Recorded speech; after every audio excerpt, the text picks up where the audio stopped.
በስመ አብ ወወልድ ወመንፈስ ቅዱስ አሐዱ አምላክ አሜን። እንኳን በታኅሳስ 21 ቀን ታስበውና ተከብረው ለሚውሉ ለቅዱሳን በዓላት እንዲሁም በዚች ቀን አምላክን የወለደች የእመቤታችን የቅድስት ድንግል ማርያም የበዓሏ መታሰቢያ በሰላም አደረሳችሁ አደረሰን። እርሷ የባህሪያችን መመኪያ ናትና እርሷ በእናቷ አማላጅነት ጌታችን መድኃኒታችን ኢየሱስ ክርስቶስ ይጠብቀንና ያድነን ዘንድ መታሰቢያዋን እያደረግ ወደ እርሷ እንለምን ዘንድ ይገባናል። እርሷን ሕይወትን መድኃኒትን አድርጎ ለሰጠን ለልዑል እግዚአብሔር ምስጋና ይሁን ለዘላለሙ አሜን።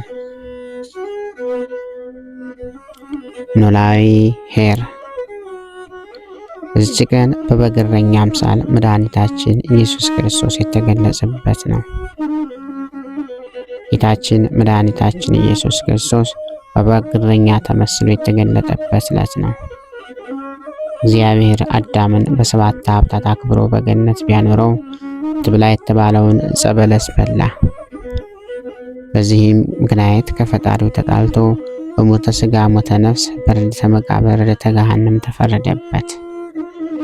በኋላ ግን ንስሐ ስለገባ ከ5 ቀን ተኩል ወይም 5500 ዘመን በኋላ ከልጅ ተወልጄ አድንሃለሁ የሚል ቃል ኪዳንን ሰጠው። ከዚህ በኋላ ለ5500 ዘመናት ጊዜ ወደ ታች ይቆጠር ጀመረ። ስለ እግዚአብሔር ሰው መሆንና ዓለምን ማዳንም ትንቢት ይነገር፣ ሱባዔ ይቆጠር፣ ምሳሌ የሚመሰል ገባ። ከአዳም እስከ ሙሴ ወይም ዘመነ አበው ምሳሌነት ይበዛሉ። ከሙሴ እስከ ዳዊት ወይም ዘመነ መሳፍንት ምሳሌያቱ እየጎሉ መጥተዋል።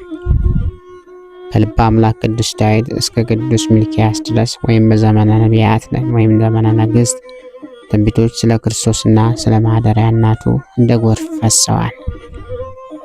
ነቢያትም የመሲህን መምጣት እየጠበቁ በጾም በጸሎትና በትሕርምት ኑረዋል። እንባቸውንም አፍስሰው ቅድመ እግዚአብሔር ደርሶላቸዋል። ቅድስት ቤተ ክርስቲያን ይህችን ዕለት ኖላዊ ኄር ብላ ታከብራለች። ይህንንም ለሳምንት ያህል ታዘክራለች። መሠረታዊ መነሻዋም ነው በዮሐንስ ራእይ ምዕራፍ 10 ቁጥር 1። ኖላዊ ማለት በቁሙ እረኛ ማለት ሲሆን ኄር ማለት ደግሞ ቸር፣ ርኅሩህ፣ አዛኝ እንደማለት ነው።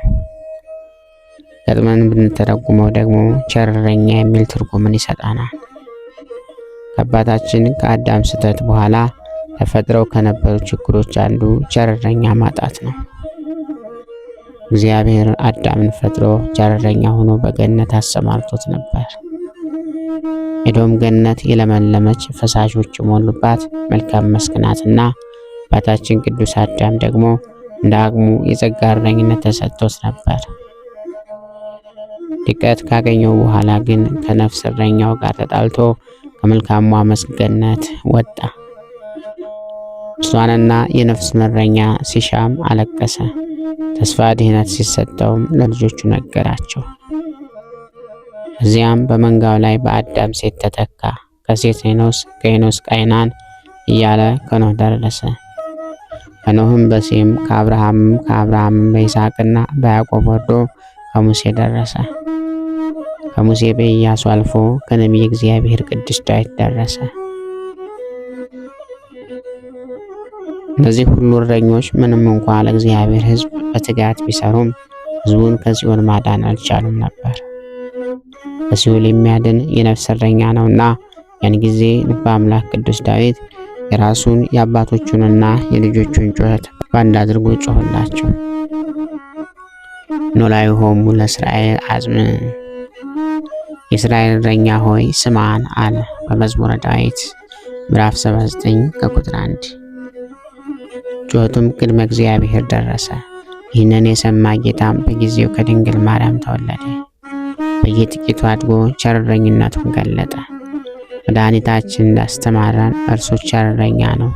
ከእርሱ በፊት የተነሱትን ቴዎዳስ ዘግብፅና ይሁዳ ዘገሊላ ሐዋርያት ሥራ ምዕራፍ 5 ከቁጥር 36፣ በዮሐንስ ራእይ ምዕራፍ 10 ከቁጥር 8 ሐሰተኛ እረኞች ነበሩ።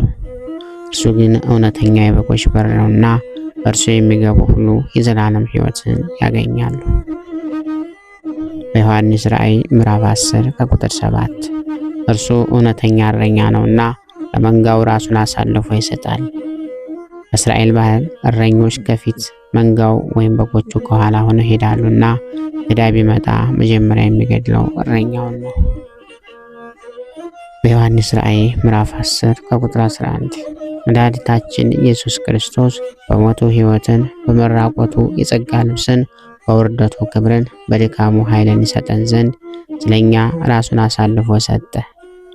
የማይሞት ንጉሥ ስለ መንጋው ሞተ። ሰማይን ከንግሱ ምድርን ከነ ልብሱ የፈጠረ ጌታ።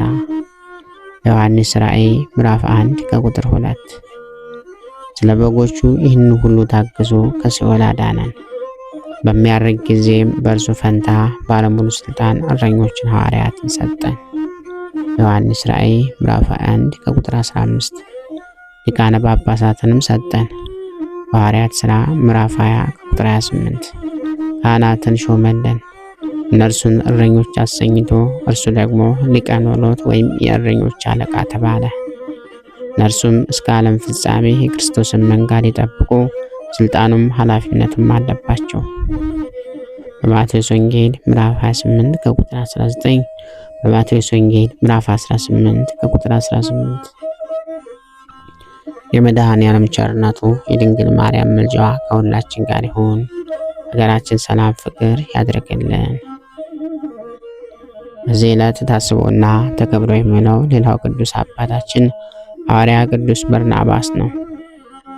በዚች ቀን የስሙ ትርጓሜ የመረጋጋት ልጅ የሆነ ቅዱስ ሐዋርያ በርናባስ በሰማዕትነት አረፈ። ይህ ቅዱስ ሐዋርያ ከሌዊ ነገድ የሆነ ሀገሩ ቆጵሮስ ነው። የቀድሞ ስሙ ዮሴፍ ነበር። ክብር ይግባውና ጌታችን መድኃኒታችን ኢየሱስ ክርስቶስ ከመከራው በፊት ይሰብኩ ዘንድ ከላካቸው ከ72 አርድእት ጋር መረጠው።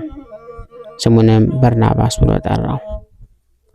ከጌታ እርገትም በኋላ አጽናኝ መንፈስ ቅዱስ በወረደ ጊዜ እርሱም ከሐዋርያት ጋር የመንፈስ ቅዱስን ስጦታ ተቀብሎ ክብር ይግባውና በጌታችን በመድኃኒታችን በኢየሱስ ክርስቶስ ስም አስተማረ።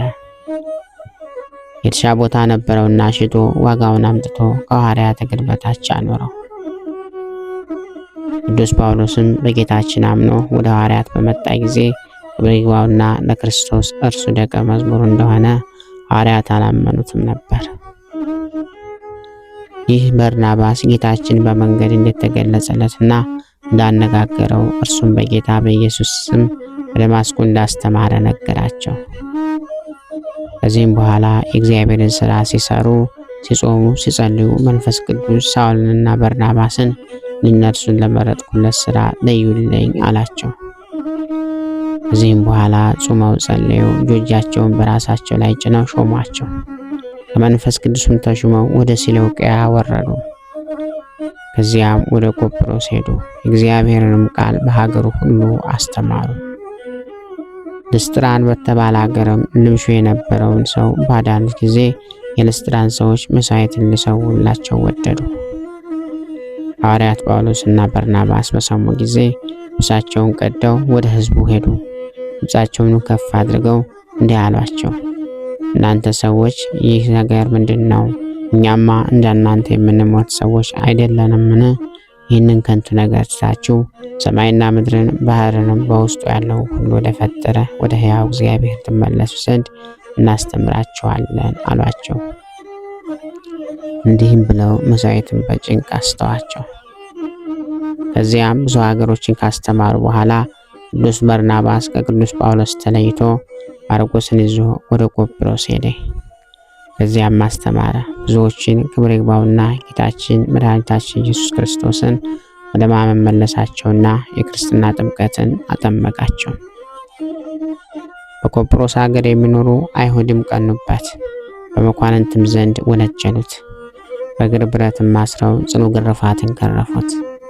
ከዚህም በኋላ በድንጋይ ወገሩት። ዳግመኛም ወስደው ከእሳት ጨመሩት።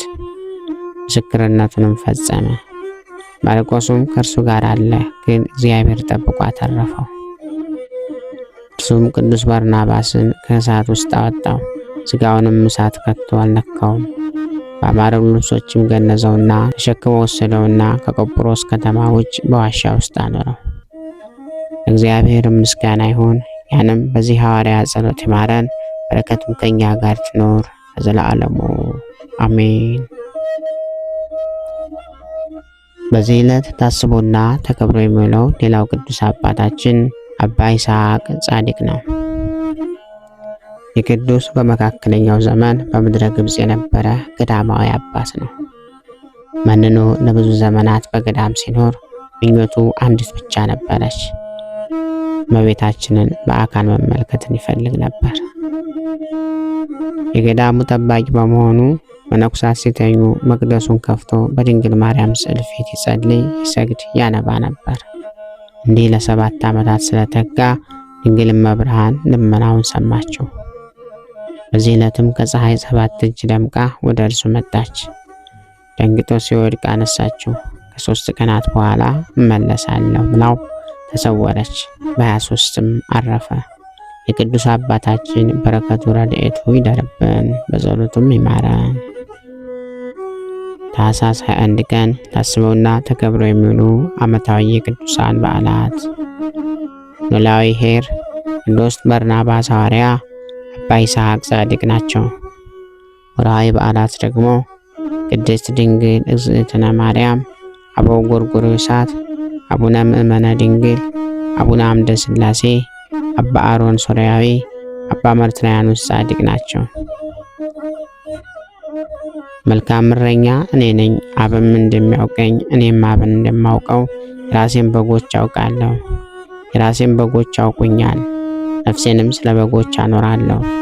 ከዚህም በረት ያልሆኑ ሌሎች በጎች አሉኝ፣ እነርሱን ደግሞ ላመጣ ይገባኛል። ድምፄንም ይሰማሉ፣ አንድ መንጋም ይሆናሉ፣ እረኛውም አንድ ነው። ዮሐንስ ራእይ ምዕራፍ 10 ከቁጥር 14 እስከ 16። ጌታ ሆይ ከብልጽግናቸው ብዛት የተነሳ ብዙ መባን ካገቡት ይልቅ የዳይቱን አነስተኛ መባ እንደተቀበልክ ለሁል ጊዜ የሚያገለግልህን አእላፍ መላእክት እያሳሰብ በችግሬ ጊዜ የማቀርብልህን ምስጋና ተቀበል።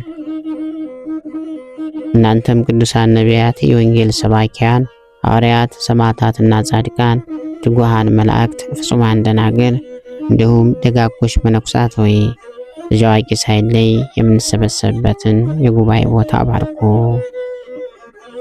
ይህንን መጽሐፍት አዘጋጅቶ ብራና ዳምጦ የጻፈውና ያጻፈውን ከግዕዝ ወደ አማርኛ የተረጎመውን ባለንባቡን በእርጋታ መንፈስና በተመስጦ ሕሊና ያዳመጠ በደለኛን ሁሉ የምታስምር የጌታ እናቱ በማርያም ጸሎት ኢየሱስ ክርስቶስ ሆይ በአንድነት ይማረን። ኢየሱስ ክርስቶስ ሆይ በአንድነት ይማረን። ኢየሱስ ክርስቶስ ሆይ በአንድነት ይማረን። ልብህን በእርጋታ ኑረው። የሁሉም መጨረሻና የሁሉም አገልጋይ ለመሆን በጣም ትጋ። የከንቱ ንግግር ዘገምተኛና ሰነፉን ነገር ግን የቅዱሳት መጽሐፍትን ቃል በማወቅ በመስማት ድህነትን የሚሰጡ ናቸውና ብልህ ሁን። ታላቁ ባስልዮስ ዘቂሳርያ። ክብር ምስጋና ይሁን አንድ አምላክ ለሚሆን ለአብ ለወልድ ለመንፈስ ቅዱስ ስም እስከ ዘለዓለሙ አሜን። ወስብሐት ለእግዚአብሔር ወለወላዲቱ ድንግል ለመስቀሉ ክቡር። ይቆየን።